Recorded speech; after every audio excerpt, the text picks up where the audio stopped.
Okay, we're going to go ahead and get started with today's presentation. Hello, and welcome to today's Pedestrian and Bicycle Information Center Designing for Pedestrian Safety webinar series. Today is the second webinar of this 8-part series. Today's webinar is entitled Sidewalk Design with Peter Unn, Federal Highway Administration Resource Center Safety Engineer. During this presentation, we will also have Fred Rank, Federal Highway Administration Resource Center Safety Design Engineer, joining us to answer questions. My name is Davian Anderson, and I am the PBIC Communications Coordinator. I'll be facilitating today's webinar. I'd first like to say hello to today's first speaker to make sure he is ready and everyone can hear him. Peter, are you there? Yes, Davian. Okay. We have Peter. And Fred, are you there as well? Yes, Fred Rank's here. All righty, great. Attendees, if you can hear both speakers, please click the hand in the upper right-hand corner of your screen to raise your hand so that we can be sure our audience can hear us. Okay, it looks like we have hands raised so everyone can hear us. Before we get started with today's webinar, I want to go over a few administrative details and the functionality of the webinar software. If for some reason your computer or web browser freezes during the webinar, please reload the website and log back into the program. You'll be able to rejoin the session. Please note that attendees will not be able to speak during the webinar. We do expect a large number of attendees on this call, so by muting your audio, it helps us to cut down on confusion and background noise. As an attendee, you will have a control box in the upper right corner of your screen that collapses and expands by clicking the double arrows. Though you won't be able to speak, you will have the ability to ask questions by entering them in the question box. If you have a problem during the webinar, you may enter it here. I'll monitor these questions and respond if I'm able. Questions pertaining to the presentation may be asked at any time in the question box, but will not be addressed until the end of the program, when we have built in about 20 minutes for a discussion period. Please feel free to ask those questions as we go along, and we'll get to them after the presentation. Also, when you exit the webinar, there's a very brief survey that will pop up. We would very much appreciate your feedback on our performance. Following today's webinar, you will receive a follow-up email. This email will be sent 1 to 2 days after the presentation and will include a link to download a printable certificate of attendance for 1.5 hours of instruction. If there are multiple attendees at your site, please forward this link to the other participants so that they can download and print the certificate with their name. Before we get started with today's program, I want to give everyone a little information about this webinar series. The goal of the Designing for Pedestrian Safety webinar series is intended to help communities address pedestrian safety issues through design and engineering solutions. Modeled after the Federal Highway Administration and PBIC's in-person training course, Designing for Pedestrian Safety, this free webinar series will cover topics ranging from sidewalk design to road dice. The next webinar in the Designing for Pedestrian Safety series is scheduled for August 17, 2010 at 2 p.m. Eastern Time. This webinar is entitled Treatments at Unsignalized Pedestrian Crossings and will be presented by Charlie Zaguer, PBIC Director. Please visit www.walkinginfo.org/webinars to register for this webinar and future ones in the Designing for Pedestrian Safety series. The 8-part series was developed by the Pedestrian and Bicycle Information Center, a national clearinghouse of pedestrian and bicycle-related safety information and resources.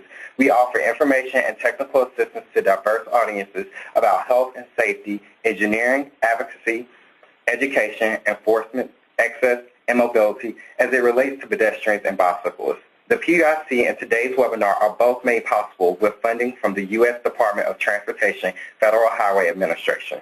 Today's session will also be archived and available for download on our website at www.walkinginfo.org/webinars. In addition to these webinars, PBIC offers 4 different in-person training courses to provide technical assistance to professionals and community members in developing pedestrian safety action plans and improving conditions for walking. These courses can be found at walkinginfo.org/training. I'm now going to turn the screen over to Peter Unn for the feature presentation, Sidewalk Design. While he's getting set up with his slide presentation, I want to take a quick poll from the audience. Okay, if everyone could let us know how many participants are viewing the webinar at your site. Okay, we're going to give everyone a few more seconds to answer that poll question. All righty, we'd like to say thank you to everyone. I would now like to pass the presentation over to Peter. Peter, if you'd like to give the audience, tell the audience a little bit about yourself, and we'll pass the presentation over to you. Thank you, Davian. Appreciate that. Hello, everyone. Peter Runn, as Davian stated. I'm with the Federal Highway Administration. I've been with Federal Highways for approximately 12 years now, and I have been in the pedestrian safety area for the last 5 to 6. And so I am a graduate of Washington State University with a civil engineering degree, and I've been I've been an area engineer with Federal Highways as well. The majority of my time has been the safety area. And I'm going to also let Fred rank. It's sort of interesting how the audio in the beginning didn't work, and one should always have a backup plan. And so I decided sort of at the last minute, and fortunately Fred Rank, my colleague on my team, was available today and gracious enough to help sit in and help out where I may need some help. So Fred, if you want to give a little background on yourself, I'd appreciate that. Well, thank you, and welcome to all of you who are participating in today's webinar. I'm glad to be able to assist Peter today with Sidewalk Design and the safety and operational aspects. I'm a longtime county and city engineer, and I and Charlie Zaguer and others authored the ITE practice of the Institute for Pedestrian Facilities back in 1986 that became a practice of the Institute in 1988. And thanks, Peter. Thanks, Fred. Now you see why I invited Fred to sit along. He's been around and doing this a lot longer than I have. But let's move forward. Today's session is called Sidewalk Design. However, we will be talking a little more than just sidewalks. The majority of this presentation will be with regard to sidewalks, but we'll also talk a little bit about shoulders, because sidewalks aren't built everywhere, and so therefore shoulders are also a great safety benefit to pedestrians as well. So in this module, basically this is the second of the series, and the outcome of this particular module is to describe the operational and safety benefits of shoulders and sidewalks. The other outcome is to really help you guys to select the appropriate design requirements for sidewalks and shoulders. Okay. Now, in the introduction with Craig Allred and Michael Mullis, they gave you some statistics with regards to pedestrian crashes. With walking along the road crashes, they account for about 10 to 15% of the pedestrian crashes. So this is not for the total roadway crashes, but just for pedestrian crashes, they account for about 10 to 15. So a smaller percentage. As they stated in the introduction module, the majority of pedestrian crashes occur when people are crossing the road. However, there are those type of fatals and serious injuries that do happen while walking along the road. But the good thing is that they are easily preventable. Now, the good news is that the majority of the walking along the road crashes, they happen more in the rural areas rather than in the urban areas, because urban areas are typically more built for pedestrians. The pedestrian environment with sidewalks, as you see in the photo, so you'll have less of those. And in the rural areas where they have shoulders, higher speeds, you're going to probably tend to have more crashes. But the nice thing, as stated once again, is that these are easily preventable. And you can see, based upon the crash reduction factor, the shoulders have a CRF of 70%, and sidewalks have a CRF of 88%. Now, we use the term CRF as a crash reduction factor in this presentation. However, I'm going to have Fred explain a little bit about crash modification factors in the new the Highway Safety Manual. And let me just change really. Well, Peter, stay right on that slide. There's a wonderful new thing that's happened, and many of you out there, I'm sure, are aware of it, is the new Highway Safety Manual published by AASHTO, and it's available now. And the format that we use for safety effectiveness is in something called a CMF, or crash modification factor. For reducing pedestrian crashes, a shoulder will reduce them by 70%. That's a CMF of 0.30. CMFs can be multiplied by the predicted crash frequency to obtain the expected result. The sidewalks, a CRF of 88%, That's a CMF of 0.12. Both of these values that are shown as CRFs are very robust. In fact, they're strong enough that they're in the crash modification clearinghouse operated online by FHWA. They are proven, effective measures. To put things in perspective, a foot of shoulder on a rural two-lane highway will reduce crashes by about, run-off-the-road crashes by about 3%. So these two values for reduction in pedestrian crashes are huge. They are essential parts of providing pedestrian facilities that will deliver safety effectiveness. Go ahead over the safety edge, Peter. Okay, great. Yeah, and here's the website for the Highway Safety Manual that we just launched this year. So, and I will actually go ahead and put the link. I don't think you guys are able to, I don't think the links are live, so I'm going to go ahead and send this to Davey, and he'll send it out to everybody so that you'll have the links available to you. Okay. All right, let's move on. So,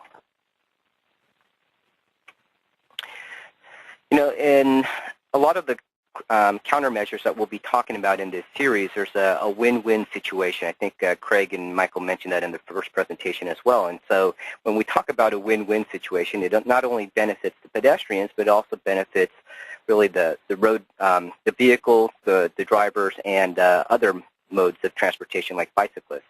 So here in this situation, if you talking about shoulders, if you have wider shoulders, it's a great opportunity for motorists if they break down to be able to change the tire on their car sort of away from traffic. It also gives room if somebody ends up sleeping and having to avoid an obstacle to sort of maneuver.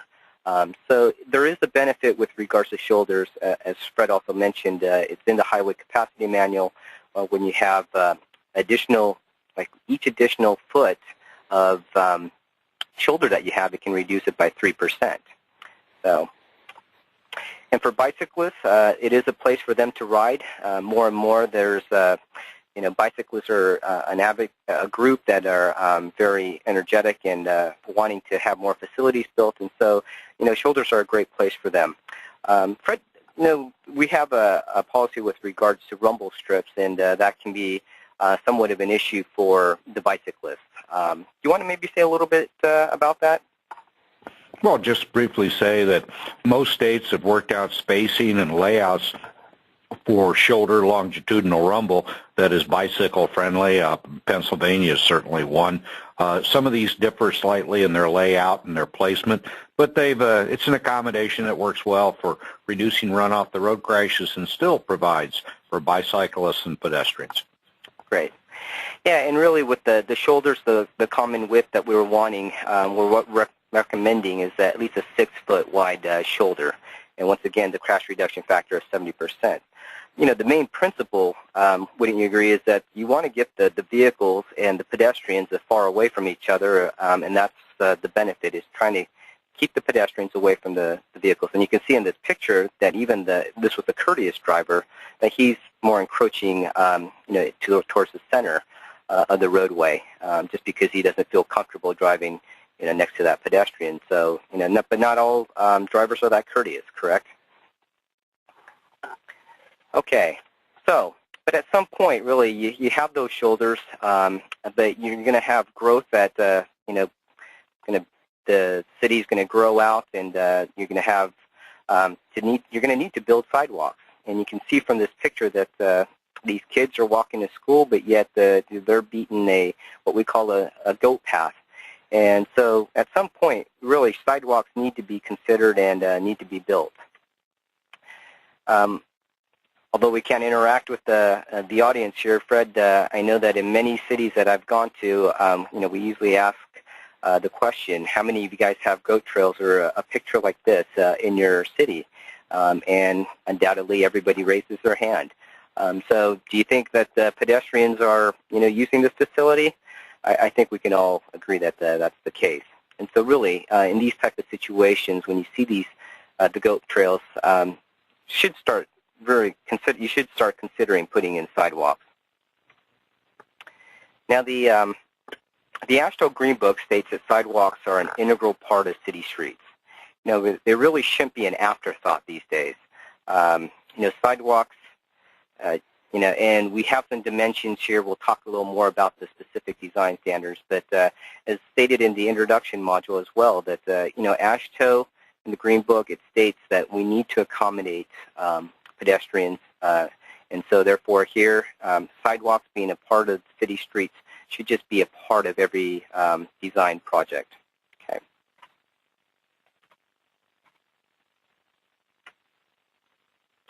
Now, once again, sidewalks reduce pedestrian crashes by 88%. And what we're going to do is go into the different components. But the one thing that about sidewalks, built-up sidewalks, and you can tell the difference here between the transition of shoulders to sidewalks. There's a speed limit sign there that says 35. What do you think is going to end up slowing traffic down more? And speed, as was mentioned earlier in the first module, is a factor. Speed is a focus area for federal highways nationally, just because it is a factor in both in run off the road and intersections and pedestrian crashes. But especially in pedestrians where somebody gets hit at a higher speed, they're more likely to sustain more serious injuries or a fatality. But with the curb and sidewalks, it really helps to get drivers' attention to slow them down rather than just a speed limit sign. What I like to refer to this is as visual friction. They're visual cues to the driver that lets them know that they should be slowing down. As you can see in the picture, the brake lights on that car, that was the instructor that took this picture actually stated that he saw that over and over again. Right about that point, vehicles were starting to slow down. So, I think many people have seen this type of situation as well. So why are sidewalks discontinuous? Fred, you want to maybe chime in on that? Well, yes, and unfortunately, most of the time in communities and counties and local agencies, the sidewalks are left to developers as a condition of development approval and site approval to be installed rather than being installed as a continuous part of the street. In this case, in this example, it's a very good one to illustrate the point. The street was built as a continuous street, but the sidewalk was not at the time the street was last installed or constructed. When you leave sidewalk as a something to be done, delivered by the developers, you'll end up with gaps and omissions like this for a whole variety of reasons in staging and in development. And unfortunately, the pedestrian then has to go walk in the traffic space rather than having their own space as a pedestrian out of the street. Go ahead, Peter. That's right. Yep, that's right. You can see that this pedestrian is out walking out in the street because the facilities aren't there. And imagine somebody in a wheelchair right now.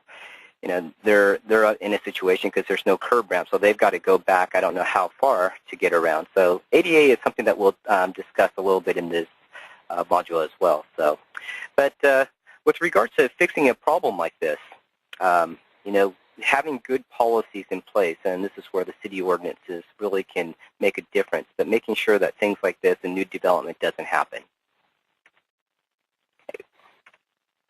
Now, many agencies may have, they may only build sidewalks on one side of the roadway, and this isn't a good practice because, if you build sidewalks on one side and not the other, what's going to happen? You're going to have maybe a lot of crossings. And, we mentioned that a good portion of the pedestrian crashes occur when people are crossing the roadway. And so really having sidewalks on just one side really should not be your standard design practice. Okay, what's happening here? Okay, there we go. Because, yes, pedestrians have to walk in the street or they have to cross twice to get back and forth. But, this does happen, and so, we do, have to figure out how to maybe fix those gaps. And what we're going to do now is give you an example of a strategy that the city of Seattle used with regards to filling in their missing sidewalks over, they did it over a 20-year period of time because as the economy right now, it's tough for a lot of agencies, and we know that we can't do this overnight. So the good practice is that maybe doing it in just bite-sized chunks. When you have some money, designating a small chunk of money towards these type of improvements. But when you do designate these type of improvements and you can't do it overnight, you have to somehow prioritize. And so therefore, that's the way the city of Seattle did it was basically on a map they outlined their urban villages. And so these are areas, district neighborhoods where pedestrians and people are going to be walking, high pedestrian activity. They then located their schools. You can overlay whatever type of category that you want, whether you put your crashes or your injuries or your service providers. And in this case, that's what they did: their urban villages, their schools, and their service providers. And once you overlap the three, you can start to see that those areas with all three overlap, those are probably areas that you're going to have good pedestrian use, and that's where you can maybe start filling in those gaps. Okay. So this is a question that we often ask participants in a live class as far as what the requirements for sidewalks. And maybe Fred, maybe you might respond to some of the common answers that you've heard from audiences when you've been teaching this course. What are some of the triggers and who pays for them and who maintains them? Well, some of the triggers, Peter, are walking routes to safe schools for the Safe School Route program. Others are connections to parks or activity centers. The second item, who pays for them? Some local agencies will leave it entirely to others and to developers. And when that occurs and there's no public agency participation in the cost sharing for sidewalks, they often get relegated to a much lower priority, and they tend to have more gaps and more discontinuities. Many agencies will use a variety of programs and not just one for sidewalks in cooperative programs to improve or to install them, whether it's a combination of payment for the costs shared between the local agency and the developer or neighborhood. And then who maintains them, I think, is often a nitty-gritty question.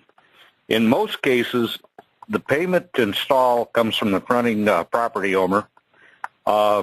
In terms of who maintains them, most agencies will maintain them or replace them, the public agency. Some choose to do a combination with the fronting property owner, and when that occurs, it's usually sidewalk repair becomes really down at a poor level and not in a good quality level. Go ahead, Peter. Okay, great. Thanks, Fred. And that in many cities, we do have issues where people don't want sidewalks put in because of the maintenance, because the homeowners may have to maintain them. And that's once again where having good policies and ordinances in place may help overcome that. So, and maybe we'll have some discussion on that at the end. Now, when we talk about sidewalks, we're not just talking about a sidewalk which is 4 to 6 feet in width. What we want to have you guys start thinking about when we talk sidewalks is really the zone system. And basically here the sidewalk corridor, I guess you can say, and it extends from the edge of the roadway to the right-of-way, and it's divided really into 4 zones. You got the curb zone, the furniture zone, the pedestrian zone, and the frontage zone. We'll talk about each of these here in a little more detail. Okay, there we go. Here's the curb zone. And we like to recommend a vertical curb. Usually it's 6 inches wide, but a vertical curb is important just because what may happen if you don't, with a rounded curb or a mountable curb, as you see in the picture here, is that the vehicles may tend to drive up on that sidewalk. So imagine somebody who's in a wheelchair coming up, and if this vehicle was even more encroached, and I don't know right now how wide that sidewalk is for a person in a wheelchair to get through, but it just takes away from the sidewalk and the usable width for the pedestrian. So, do a vertical curb definitely helps in preventing this type of situation. The other thing with the curb zone is that if it's not well maintained, the other issue for wheelchair users is that it may may get caught. Their wheels may get caught in that area, in that gap, and they may possibly flip their wheelchair. So it is a small little zone, but it's an important one, and so do take into consideration good designs for that. Now, with regards to curbs and drainage, they're sort of the greatest as far as cost goes. They're the most expensive portion of it, and so. But there are options that maybe you have where you can just build the sidewalk, and if you have vegetation, and what you see there, we'll talk about the frontage zone or the furniture zone next. And if you have vegetation, depending on the type of soils that you have, obviously we do need to consider storm water runoff and such, but you might be able to get away with just putting in sidewalk at a lesser cost. This particular location, they put in 3/4 of a mile of sidewalk for just $75,000. And so if you don't have to put in that curb and have to deal with the drainage, you can definitely put in a lot more sidewalk at a cheaper cost. So let's talk about the furniture zone. Okay, this is the zone in the orange there. This is really where all your stuff goes in, and there's a lot of benefits to the furniture zone. You can see here you got your fire hydrants, you've got your signs, you got your vegetation. In this particular picture, you see that the owner has great pride in their furniture zone. And so it keeps all the clutter away so that the pedestrian zone, the sidewalk itself, is clear for people to walk. And so, and typically the clear zone, or not the clear, I'm sorry, the furniture zone, it's about 4 to, it can go from 2 to 4 feet. In urban areas, you might go from 6 to 8 feet, depending on what type of trees you might put in. I'm going to go ahead and actually show you the reference a guide. Many of you may have seen the pedestrian, the PedSafe guide. So let me just switch gears here a second. And this is on the walkinginfo.org website. Many of you may be familiar with it. This is the section on sidewalks and walkways, and it is the PedSafe is a guide that is a hard copy that we often give to people, but it is an online resource as well. And so, if you can see here, I'll actually once again provide you the link, and that way Davian can go ahead and provide that to you.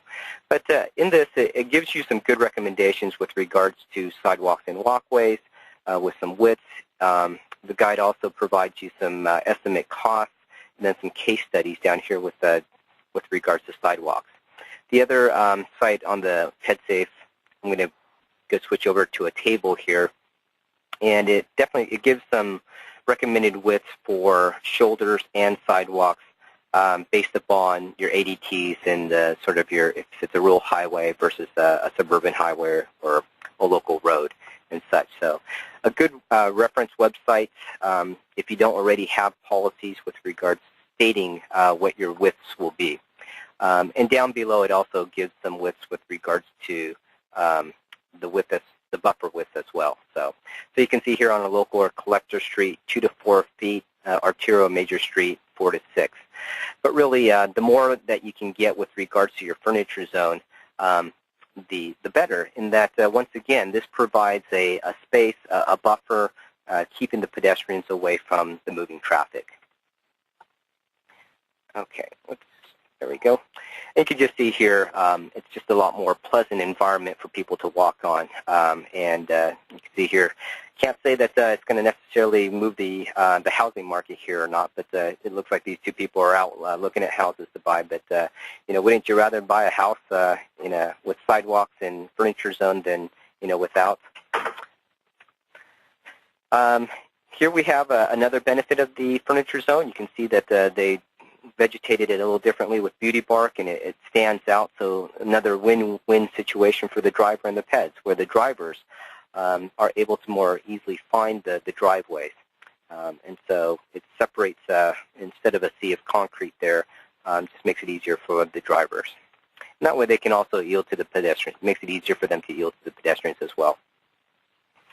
Okay, moving on, we're going to go to the pedestrian zone here. Okay, and the sidewalk width, what we recommend is a 5-foot, ITE AASHTO. They've recognized that, for two people to walk comfortably side by side, really you do need 5 feet.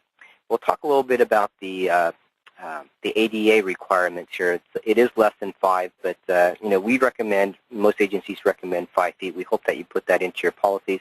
If you can get 6 feet, that's even better. That is the preferred, but really, I think the minimum should be a 5 foot. Although that's not necessarily the ADA standards, and like I said, we'll talk about that more. Okay, but really, the width depends on, if you're in a residential versus urban environment versus downtown. The more pedestrians you have, especially in a downtown area, 10 to 12 feet.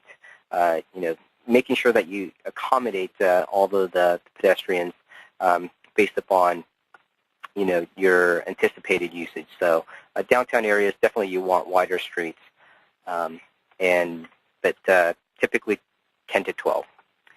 Now, the one area that many of us forget about is the frontage zone.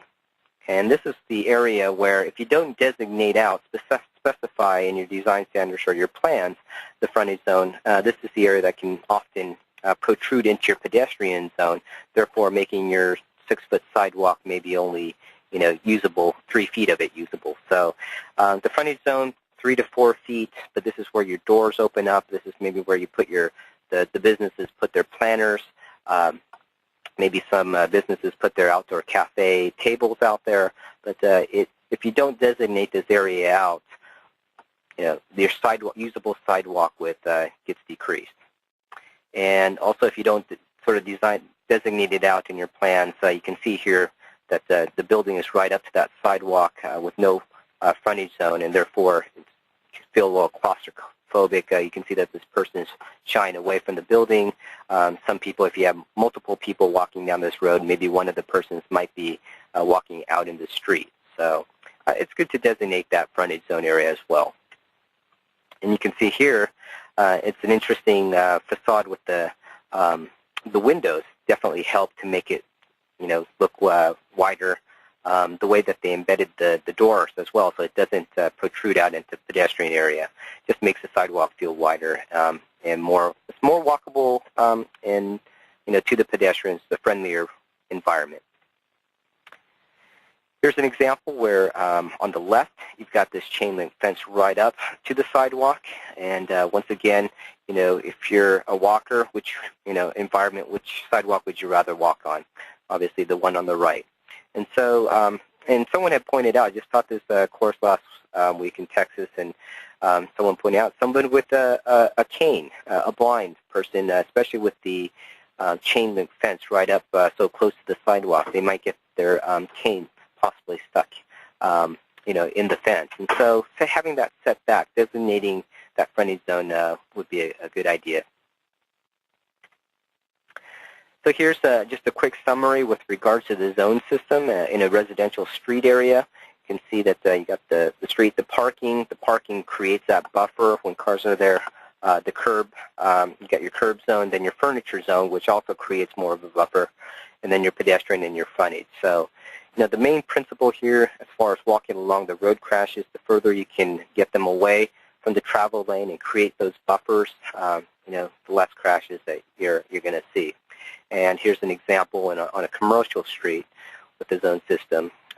Same way, you can put your newspaper stands, your trees, and such. And then over on the right, you can see some of those planters and other even overhanging planters that sort of go out into that frontage zone area. So definitely in your ordinances when you're designing for pedestrians to use this zone system. Okay, another example, good example here, and then we'll have to show you a bad example. You can see this was right out in front of City Hall, and the police, could you imagine somebody who's blind having to cane through this obstacle maze? they're having to go all over. So these type of things do happen, more often than not. And so, really need to designate in their policies or their ordinances. And once again, here's an example without a furniture zone. There's no buffer. You can see once again the car, another polite driver where they're moving towards away from the pedestrians. But these type of environments just not as pleasant to walk in. Now, we're going to touch a little bit on the ADA requirements for sidewalks. And as stated, we recommend a 5-foot wide sidewalk. However, really sidewalks, according to ADA, because the PROWAG has not been adopted yet, the minimum width for a sidewalk is still 3 feet. Hopefully no agency is still, pouring 3-foot sidewalks. In the PROWAG, the Public Right-of-Way Accessibility Guidelines, it's going to be going to 4 feet as far as ADA requirements. And so, that's the minimum. But once again, who wants to minimize? You want to maximize, create that, the wider sidewalk just makes it more comfortable for people to use. And that's really what we want. We want people to use the system. And so, but for ADA, it is a 4-foot being proposed for the PROWAG. Now, the sidewalk should have a smooth surface. Okay, you shouldn't have differences of sidewalks of more than ½ an inch. And if you do, you really need to smooth that out or, grind it out or somehow get that to be more level. But you can't have differences of ½ inch. And with regard to the sidewalk, the cross slope, it's a maximum of 2%. And that's also including at driveways. We'll have some pictures to help explain that as well.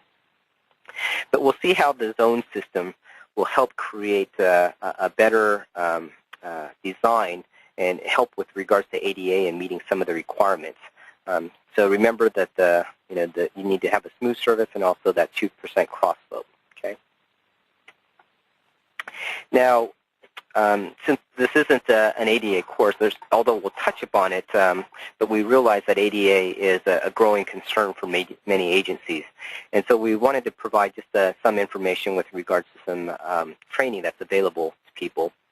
The one on the bottom, I'll address that one first. This is the Designing Pedestrian Facilities for Accessibility training course from the APBP, the Associated Professional Pedestrian and Bicycle Professionals, and they have a live course that they offer. I don't know if the link is live to you all out in Webland there, but if you can go ahead and press that, and it gives the information about the course and ordering the course from APBP. There is a cost to that, but it's a great course. You can actually go out and you're going to be in a wheelchair. You're going to experience what it is to be a disabled person, to understand what they're having to go through. Now, but there are many agencies that can't maybe get that course to them, and so we designed with a web-based version of that course, where you're going to just get the important information to help with regards to meeting ADA on the public right-of-way. And so that web-based version, you can go ahead and contact me or Jody Peterson in the Washington Division office. We created that, and the modules for the web-based version are listed here. We have 9 different modules. It is what we call the blended course, and so the introduction and the wrap-up are live sessions, webinar like we're doing here, but the modules 2 through 8, they're self-paced, and so they're pre-recorded sessions, and you can basically listen to that 24/7 at your convenience. But on the live session at the wrap-up, we do have an opportunity where you can ask us, the experts, the questions with regards to the materials.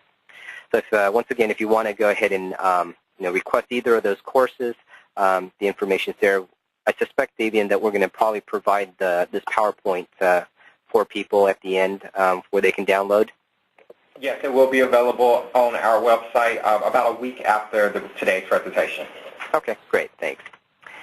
Okay, so let's move on. In talking about ADA, I mean, here's an example where this happens more often than it should. But utility poles or utilities and poles, they obstruct the sidewalk, and somebody in a wheelchair can't get around this, and so therefore, in this case, with that driveway so close, they'll probably be going out into the street. And so, we understand that these type of situations happen. So, what might you do to mitigate? Well, really, you can, get a little bit of, you might have to get a little right away, but you do need to provide what we're recommending, at least a minimum 4, going with the ProWAG standards, to go around that pole so somebody in a wheelchair can get around that obstacle.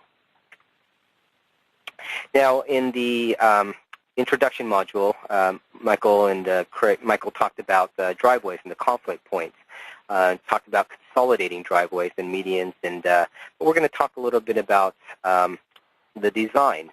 In this particular picture, you see here that this driveway was built more like an intersection, and it really it encourages higher speeds. And as we talked about or mentioned before, that speeds really is a big issue for pedestrians. But the higher the speed, the more likely for serious injury or fatalities.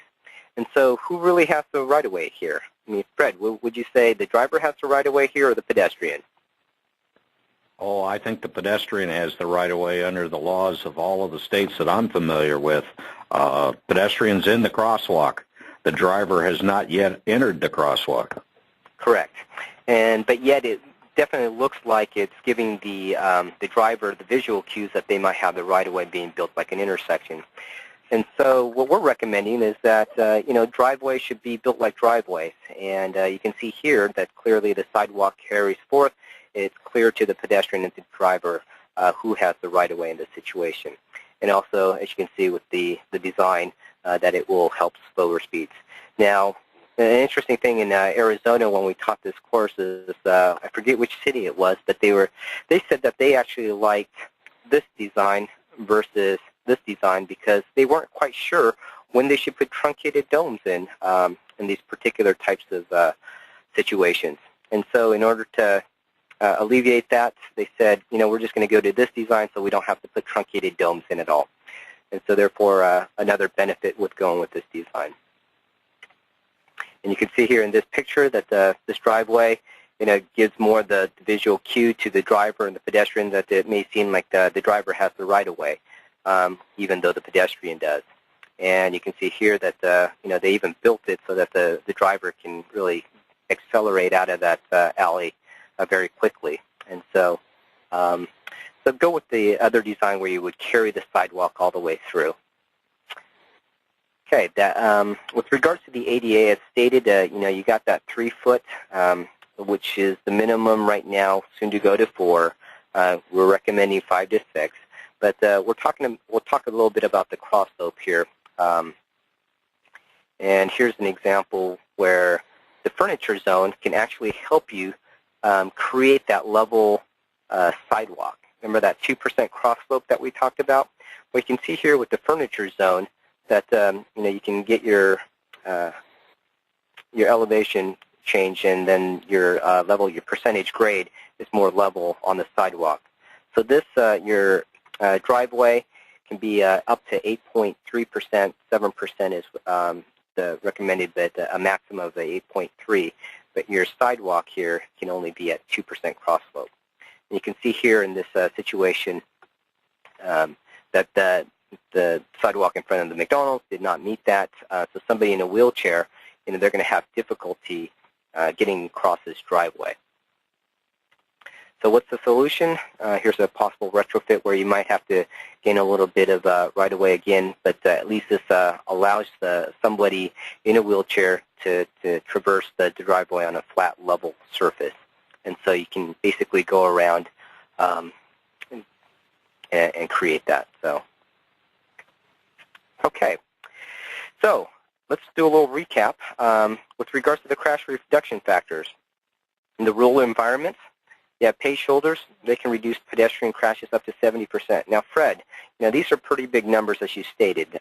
In the urban environment with sidewalks, 88%. Do you know, there's very few crash reduction factors or crash modification factors where you can get this huge of a return, maybe 1 or 2 others that I know of. So what would you say? I mean, good numbers, right? Pretty rare. Big numbers. This is where you need Ringling Brothers Big Top to hold the size of these numbers. Most of the safety effectiveness values that are in the Highway Safety Manual are in 2, 4, 5, or 7% crash reduction. These are huge. They are major. They're significant. They certainly support the installation of paved shoulders in rural and sidewalks as a separate pedestrian facility out of the traffic space of the street in the urban environment. Great. So, with regards to sidewalk design, we talked about the zone system, not just creating a 5-foot sidewalk, but rather, you have your curb zone, your furniture and planter buffer zone, the 4 to 6 feet or 2 to 4, depending on your environment, and then your pedestrian zone. Once again, in commercial areas from 10 to 12 feet. More residential, you might, have the 5 feet. And then your frontage zone. Don't forget your frontage zone, 3 to 4 feet there. And then with regards to your sidewalk design, the key characteristics, they should be smooth. Think about people in wheelchairs, people with walkers. And then, separated from traffic, those buffers. Parking helps, bike lanes help, the furniture zone helps. The main principle, once again, getting those pedestrians as far away from the roadway as possible. Clear of obstructions, get those utility poles and those other types of obstructions, the signs as well, and those type of things out of the pedestrian zone area. Level cross slope, maximum 2%. Really wide enough to accommodate expected pedestrian volumes. So once again, knowing where your pedestrian origin destination, where it's being used, and designing it accordingly. So as far as your learning outcomes, I hope you now can describe the operational and safety benefits of shoulders and sidewalks. And we also gave you the appropriate design requirements for those. And once again, if you go to walkinginfo.org, www.walkinginfo.org, you'll be able to get the PedSafe guide and a lot of other resources with regards to the design requirements and other, whether case studies and just other good resources. So with that, Davian, I think we can go to questions. Okay, great. Please enter your questions into the box on your screen. Again, if we run out of time for your questions, we will attempt to answer it and get back to you after the program. Okay, it looks like our first question comes from El Dorado County DOT, and they ask, they say, we have rather extreme geographic parameters here in Sierra Foothills. Often we are not able to provide a shoulder due to the existing road and the geography. Do you have a good resource for alternatives or advice for this issue? Fred, do you want to maybe help me out with that? With some more roadway design, but they're saying that they don't have maybe the room for the shoulders. I think we understand that there are extreme situations, and sometimes you may not be able to get those, maybe based upon. Yeah, Peter, the answer is that you literally move the footprint of the cross-section out so you can obtain enough width so you can do your forced slope down to the ditch or where the drainage is at. If you can't have room because of the drainage facility, then literally what you do is you put the drainage in a pipe and put the shoulder or the additional width of the pavement over the top of what used to be the ditch. Go ahead. Next question. All righty, next question. It says, if sidewalk designs along urban arterials and collector streets are substandard, may a jurisdiction expect increased pedestrian crossing activity with a resultant increase in crossing crashes? Well, I'll answer that one. It's easy. The answer is yes, and we know it's yes. Where you don't have the pedestrian facilities or they have to continually cross back and forth to the lack of sidewalk on one side, why, yes. And that research clearly showed why sidewalks are needed on both sides of a street. Right. There is a study called an analysis of factors contributing to walking along roadway crashes. It's a research study and guidelines for sidewalks and walkways. It's a Federal Highway research report. I can maybe provide that link here shortly. But anyways, that does show that you want sidewalks on both sides. What's interesting also is that sidewalks on both sides of the roadway is they're doing some research in it. They're showing that it can contribute to less, as far as obesity, it can decrease obesity levels, which is an interesting study. But that's what they're finding out in currently with, I think it was, I just heard this in North Carolina, somebody in the health department was saying that that research is available. So another benefit with regards to having crosswalk or sidewalks on both sides of the roadway, crashes as well as, you know, the health issue. Okay, Peter and Fred, our next question asks, does stripping a paved shoulder as a bike lane make it unsuitable for pedestrian use? Well, I'll field that. The answer is no. It doesn't make it unsuitable for pedestrian use by any means. Right. Okay. Pedestrians can still go ahead and walk on that shoulder. I mean, if you can create more separation, if you have a wider shoulder with an area for bicyclists, and bicyclists tend to ride more closer to the edge line, and then pedestrians probably further away from the roadway. But I think there'd be, you know, you really want to look at your volumes of how much usage there is. But you know, in many places, you know, the two can cohabitate fairly safely. Okay, the next question asks, is the CRF for shoulders and sidewalks the same for any type of roadway, rural versus urban, arterial versus collector? Yeah, I'll answer that. The research that was done that supports this was done back in the early 1980s. It was a major study. It had a lot of sites, and those values will work very, very well for all of the conditions or environments that you mentioned in your question. There was the number of locations was robust. The response was definitive. You can certainly do a study of different types of facilities in your area as long as you use at least 3 years of crash data to determine your effectiveness value. And you know what? An evaluation of your own facilities always is better in explaining to the public why the need to provide for the pedestrian facility.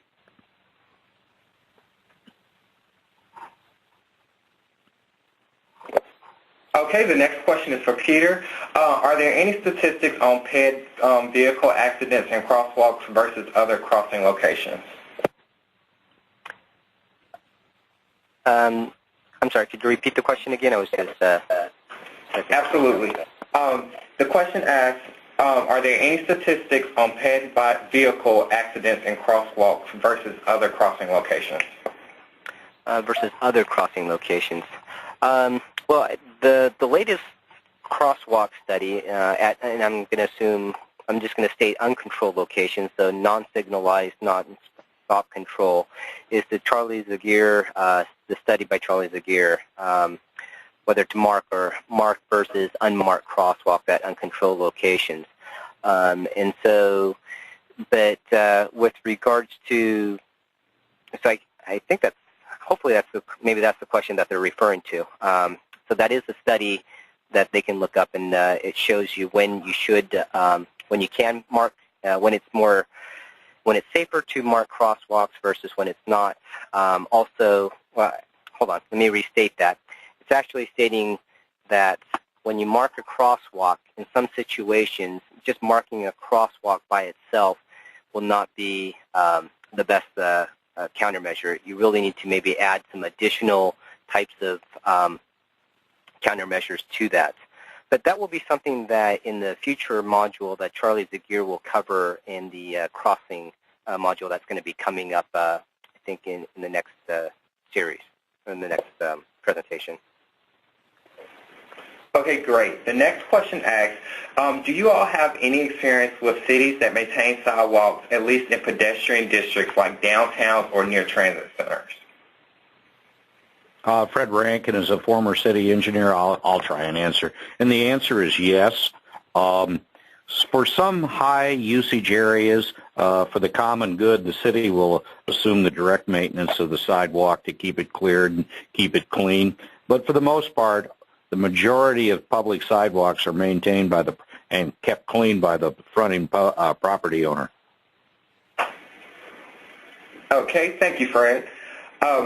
The next question asks, for ADA purposes, what suggested clearance width is needed to get past street furniture, benches, bus stop shelters placed on a sidewalk?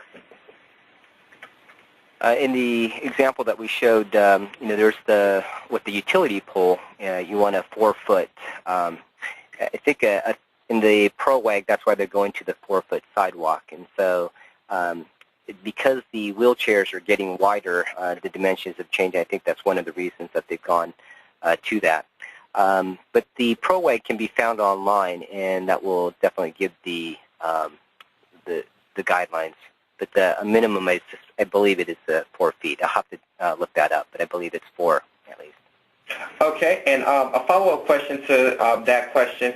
One of the attendees asked, do you have any idea of when the ProWag will be adopted and go from design guidance to federal requirements? That's a very good question that everyone wants to have the answer to, and I can't say. I don't know.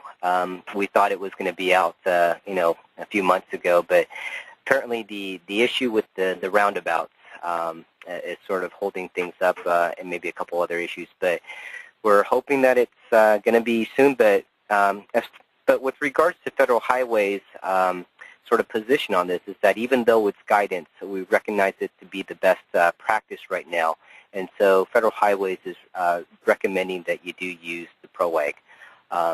And so, but we don't know when it's going to be officially adopted. Can't say. Okay, thank you, Peter. The next question asks, should the roadside clear zone be considered when planting trees in the furniture zone? Is this a clear zone violation? What about heaving of the curb due to tree roots? That's a great question, and I was actually... Yeah, Peter, it's actually several questions. Why don't you take the first one on the clear zone? Yeah, well, with regards to trees, I mentioned in that furniture zone that, that's an area where you can put all your stuff there, and trees being one of them. But really with trees, you really need to be careful because, as we know, we don't want to prevent or we don't want to cause a crash with a vehicle. And in those situations where trees are closer to the roadway, and especially at higher speeds, you can have injuries. And so therefore, really need to talk with your, the landscape architects with regards to what type of trees are planted. And really, it should be, they can be done at definitely at lower speeds. But the higher your speed goes, you really want to avoid the larger trees and maybe setting them back further. If you have the right of way, instead of in the furniture zone, maybe having it back behind the frontage zone, or having an area between your sidewalk and frontage. There is I just went to a website. Hopefully you can see this. It's Federal Highway Safety website where there is a video that they put out, some recommendations with regards to trees. The delicate balance really gives you some guidance with regards to planting trees near the roadway. Fred, you want to add some other things to that? Sure, I would be glad to. The clear zone varies as a function of speed limit and the environment for the piece of road. In the low-speed urban streets, the clear zone is much smaller and not the 30 feet as we think of out in the high-speed freeway conditions. And within that context, trees can be fitted into the urban environment. One of the things is where you have a park and bike lane and then parking, the distance from the edge of the travel lane to trees in the furniture zone can be 10 to 12 feet, and that's often is outside of that clear zone for that speed limit of that urban street. So, yes, trees can be made compatible in an urban street without being a hazard.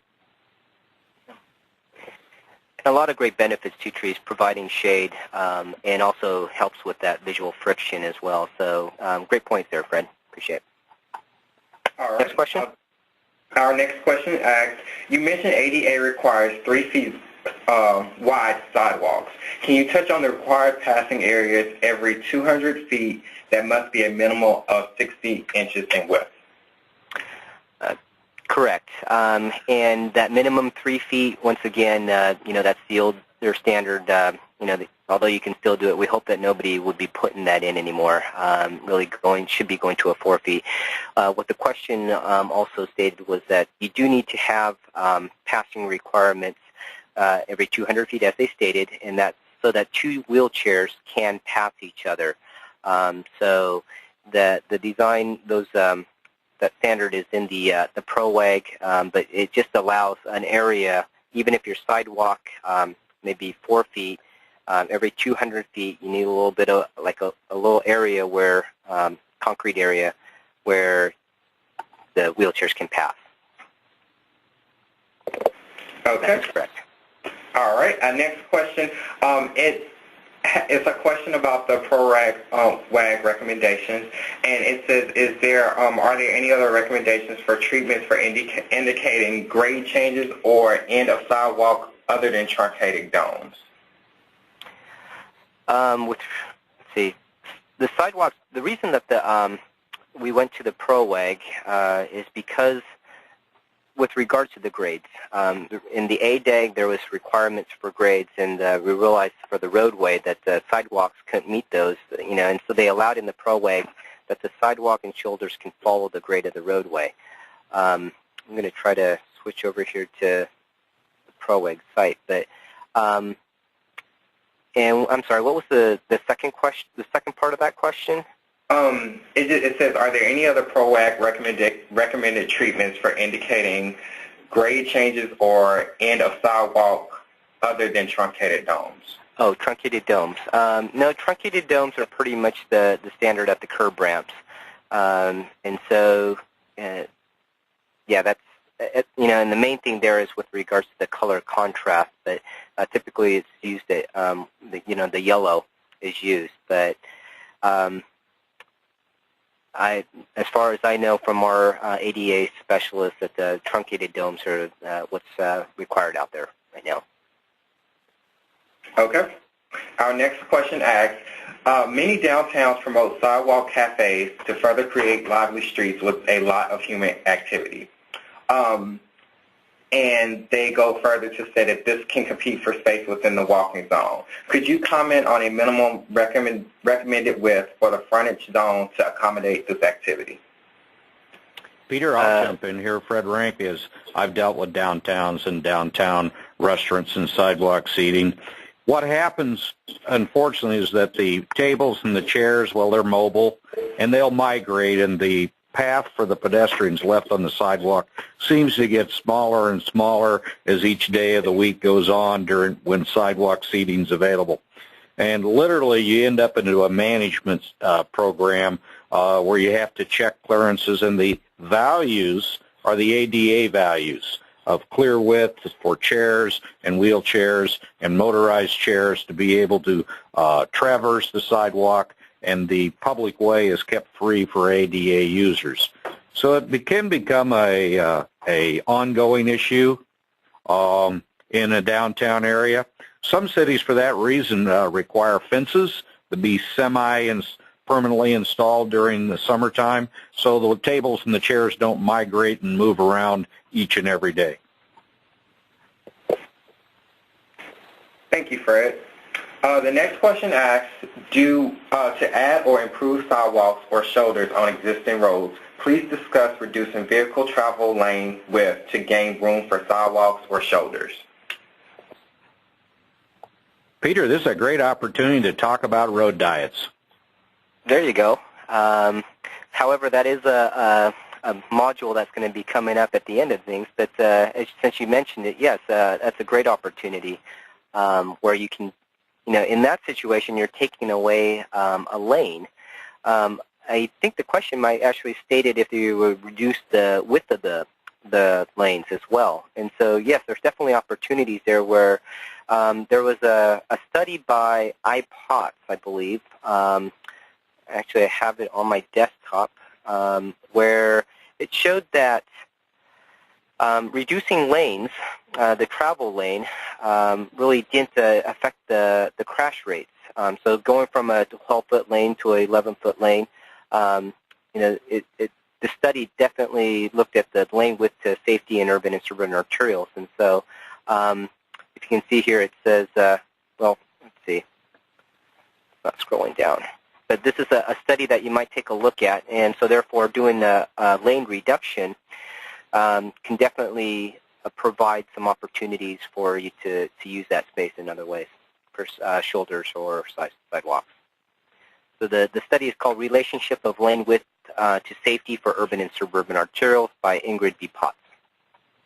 Fred, anything else that you'd like to add? No. Okay, thank you, Peter. And that looked like that addressed a few of the questions that we had on that topic.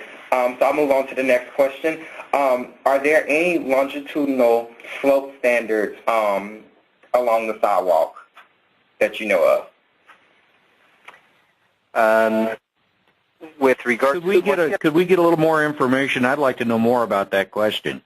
If the attendee wants to send in their question and kind of go into a little bit more detail, that's all I have for right now. But what I'll do is I'll skip over that question, and then we can come back to it if the attendee wants to clarify that question a bit more.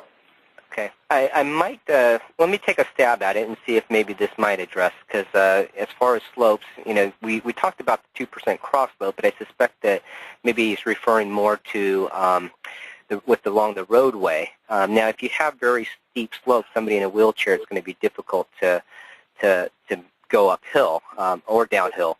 And so what ProReg recommends also, in addition to the passing zones for level areas, that you actually have resting areas, level resting areas that be built out along those type of roadways with the steep elevations. So maybe that's what, if that's what they're referring to, is having, and I forget the distances exactly, but that's in the ProReg, but there are level areas that should be designed for somebody in a wheelchair to sort of get a break, especially along long stretches. Okay. All right. The next question asks, could you just repeat what the recommended width of the curb zone is again? The curb zone, typically 6 inches. Okay. And we'd like to have the vertical curb, not the roll curb. All right. The next question we have, it asks, should the sidewalk accommodate bicycles? I'm sorry, should what accommodate bicycles? The sidewalk, should it be able to accommodate bicycles? Well, that's going to, I think that's going to be local ordinance policy. Fred, you can jump in as well. But with children, you know, they're going to be more comfortable probably, you know, depending on the environment. And if you have, you know, designated bike lanes, whether you have sharrows or such. But oftentimes with families, if it's going to be children riding their bicycles, they'll, you know, should be using the sidewalk. While someone who's more of an avid biker will probably, you know, be using the roadway and shouldn't be on the sidewalk just due to the speed differential. And so yeah, it's sort of it's one of those it depends type of answers. Good answer, Peter, and it's all about context. What you really want to look at is what's the type of facility that you're seeking to accommodate bicycles on. Is it low speed or is it medium and higher speed? And really, for children, you want only the lower speed environment. So there's their presence, their use of the street is not an issue for them. Okay, thank you. Our next question asks, drainage costs seem to be the barrier for most small towns. Are there any creative designs without culverts? Fred, you want to, well, I guess there's one, I know there's some research going on, and I haven't really seen a lot of numbers on it, but there is pervious pavement now. And there's pervious services and bioswales for conducting stormwater away from the roadway. But in regard to, you know, these are not measures per se for a pedestrian way or a bike way. They're for the drainage aspect of the roadway. Right.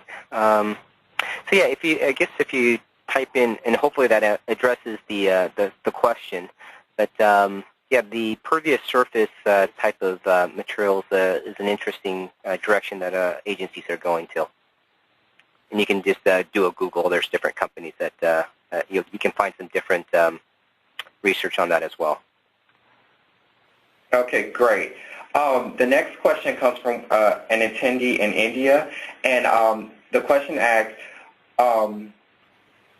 is there any kind of solution for a situation where roads are already existent, but the buildings are almost touching the roads?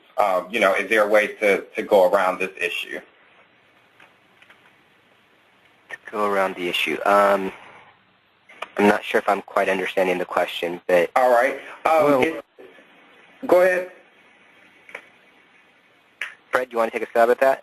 Yeah, where essentially all of the area between the buildings is a public way, the type of environment that you'd want to provide for vehicles, bikes, and pedestrians is one that's very, very low speed, and the speed of anything moving on that building face to building face public way is the same speed essentially of walking speed of the pedestrian is a type of environment that would work.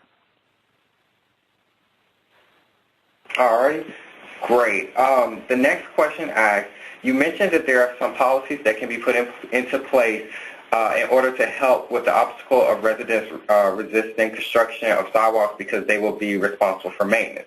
Can you give some examples of policy changes that you have encountered? Let's see. I'm wondering if I go to the walkinginfo.org website,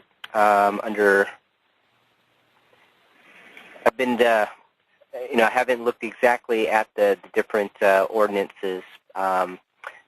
I do know that in Washington State, where I am in University Place, that when new development goes in, that we are required to put in sidewalk. And I learned that the hard way because we were doing sort of we're trying to build a home, and it's like, well, this is just, how can you have a sidewalk in front of just one home? But they were pretty adamant about it. And so, that was their policy, and so they were going to then in the future make connections. So there's an example there in University Place, Washington, which actually I see that they have a case study here for. But Fred, maybe you want to, how did you do it in Naperville? Well, let me find out a little more. Do what in Naperville? And by the way, what we're talking about is Naperville, Illinois. Yeah, I guess the question, I believe, was how do you get those ordinances?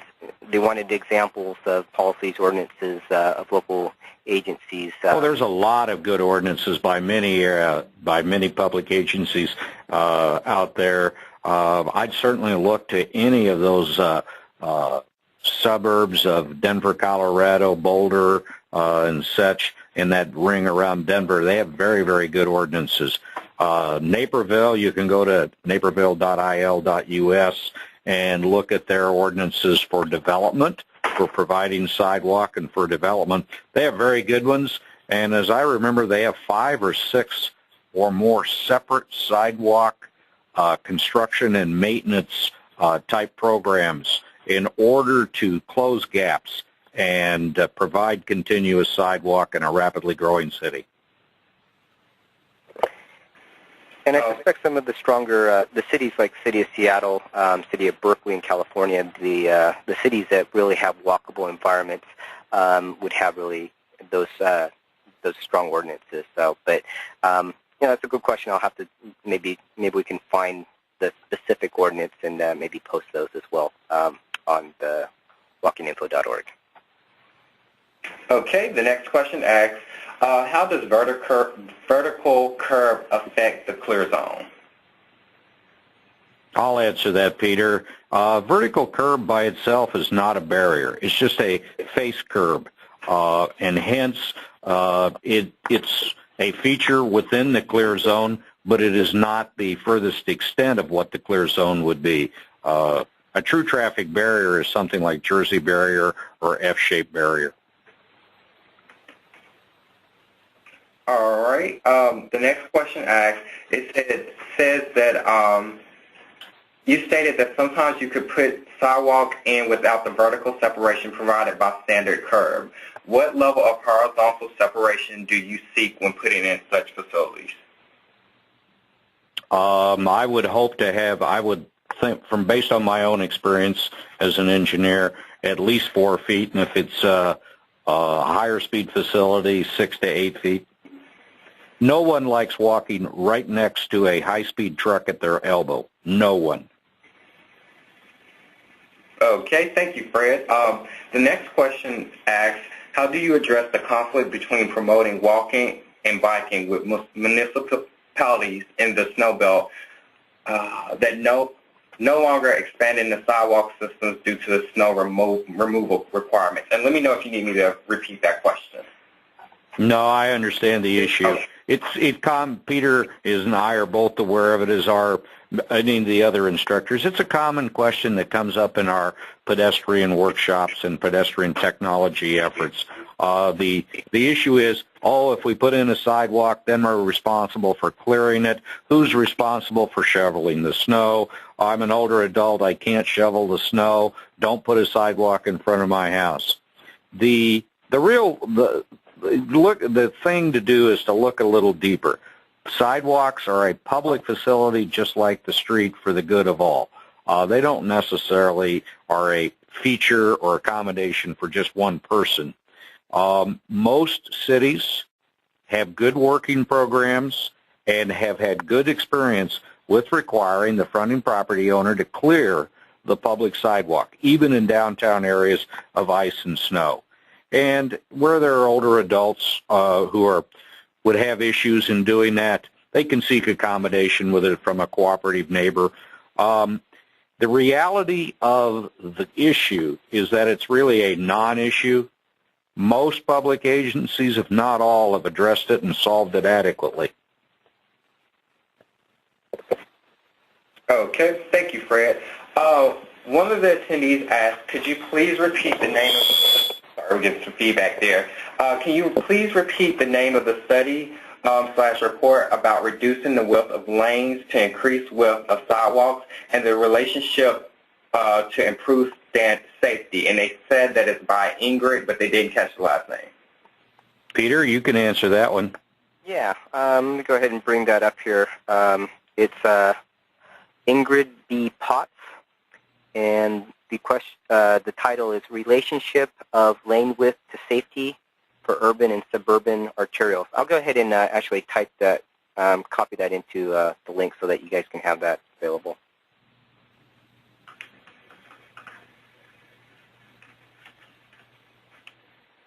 Okay. And I'll give you a minute to get that. All right. There you go. Okay, we are sending those out through the chat feature. Okay, looks like we have time for a couple more questions. We have a question that says, retrofitting sidewalks to correct sidewalk cross slope at driveways often requires R&R of a portion of private driveways to match new back of sidewalk elevations. Do you formally acquire temporary construction easements or purchase ROW to accomplish this? Fred Rank, former county and city engineer. Usually a combination of both. It's not untypical. Construction easements are fairly typical into where you have problems with access and space limitations in order to construct sidewalks. By and large, you can do sidewalk on easements rather than direct purchase of the right-of-way if that comes down to as an issue. The key thing is to get the facility in because we know people will use it. It always has amazed me. Every time I've seen new sidewalk go in, no matter how much controversy or commotion or interest there was in the community in the process of making the determination, the forms won't even be pulled off the concrete before people are using it. The amount of use of any new facility always amazes me and how successfully we delivered one more public accommodation. Okay, thank you. And it looks like we have time for one more question. Our last question asks, could you explain the definition of ramp? Is it the area where it's greater than 5% or where the warning devices are? The curb ramp at intersections, that is that's one type of ramp, and then you have your ramps at your driveways. And so you have the, let's see, and there are some, as far as the slopes on those can, I believe, maximum of 8.3%. And so, yeah, I guess the 7% on the driveways, I believe, it's a recommendation, but I believe it's the 8.3 maximum slope for those. For some reason, I'm sort of getting my numbers a little mixed up, but let me just make a quick reference to that.